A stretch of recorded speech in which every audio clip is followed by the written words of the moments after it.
যত বড় মামলা হোক, যত জটিল মামলা হোক, মুক্তি দেয়া যায়। বড় বড় দলের বড় বড় নেতারা তারা বের হয়ে যাচ্ছেন। অধিকার কি শুধু ক্ষমতাবানদের জন্য? দেশের সবচেয়ে নাটকীয় মামলার নাম হলো জঙ্গি মামলা। শুধুমাত্র 164 ধারার জবানবন্দির ভিত্তিতে কাকে শাস্তি দেওয়া যায় না। পাকা আঙ্গুল করতে বাধ্য করবেন না। তরুণ ইসলামপন্থীদের বন্দী করে রাখা হয়েছে এভাবে। পৃথিবীর কোন সভ্য দেশে, পৃথিবীর কোন সভ্য সিস্টেমে, কোন আইনি ব্যবস্থায় শুধুমাত্র 164 ধারার জবানবন্দির ভিত্তিতে কাকে শাস্তি দেওয়া যায় না, কাকে যাবজ্জীবন সাজা দেওয়া যায় না, কাকে ফাঁসির সাজা দেওয়া যায় না, সাধারণ অবস্থাতেই যায় না। আর এটা প্রমাণিত বিষয় যে এই জবানবন্দিগুলো নেওয়া হয়েছে নির্মম টর্চারের পর।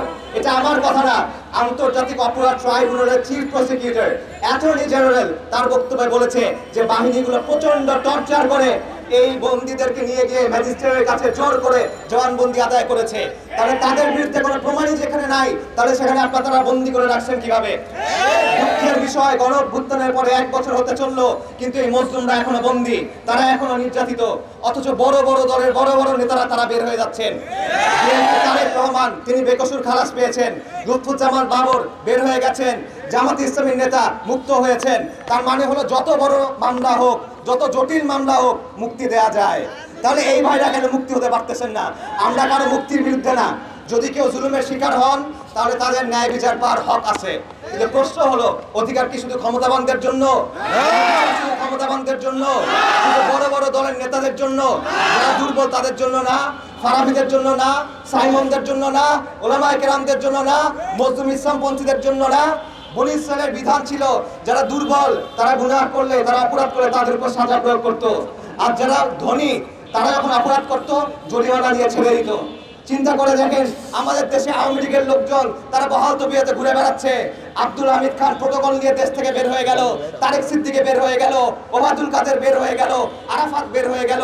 তাদের লোকজন দেশে এখনো ঘুরে বেড়ায়, অথচ এই মুসলিম বন্দীরা এখনো ধুকে ধুকে মরছে। এই দেশের সবচেয়ে জুলুমি মামলার নাম হলো জঙ্গি মামলা। এই দেশের সবচেয়ে নাটকীয় মামলার নাম হলো জঙ্গি মামলা। সুতরাং মুসলমানদের বিরুদ্ধে, উলামায়ে কেরামের বিরুদ্ধে, আশিকানে রাসূলদের বিরুদ্ধে যত মামলা হয়েছে এগুলো প্রত্যেকটা ফ্যাসিস্ট স্বৈরাচারী সরকারের ক্ষমতায় থাকার বলি হিসাবে ব্যবহার হয়েছে। সুতরাং পারাবী সাহেব সহ, শফিকুর রহমান সাহেব সহ, দেশের শীর্ষস্থানীয় উলামায়ে কেরাম সহ নবী প্রেমিক সব আশিকানদেরকে অনতিবিলম্বে মুক্তি দিতে হবে। আমরা শুনতেছি কিসের FBI, কিসের আমেরিকান গোয়েন্দা সংস্থা। শোনেন, এখন এই সমস্ত সংস্থার টাইম নাই।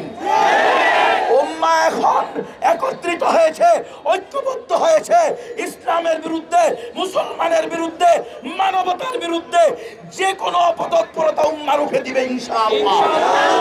অনতিবিলম্বে আমাদের দাবি মেনে নিতে হবে, এই দেশের জনগণের দাবি মেনে নিতে হবে। এই দেশের নাগরিকদেরকে, নিরপরাধ নাগরিকদেরকে একেবারে নিঃশর্ত মুক্তি দিতে হবে।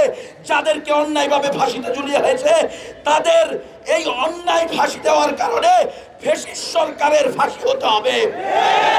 সুতরাং আমাদেরকে সোজা থাকতে দেন, পাকা আঙ্গুল করতে বাধ্য করবেন না।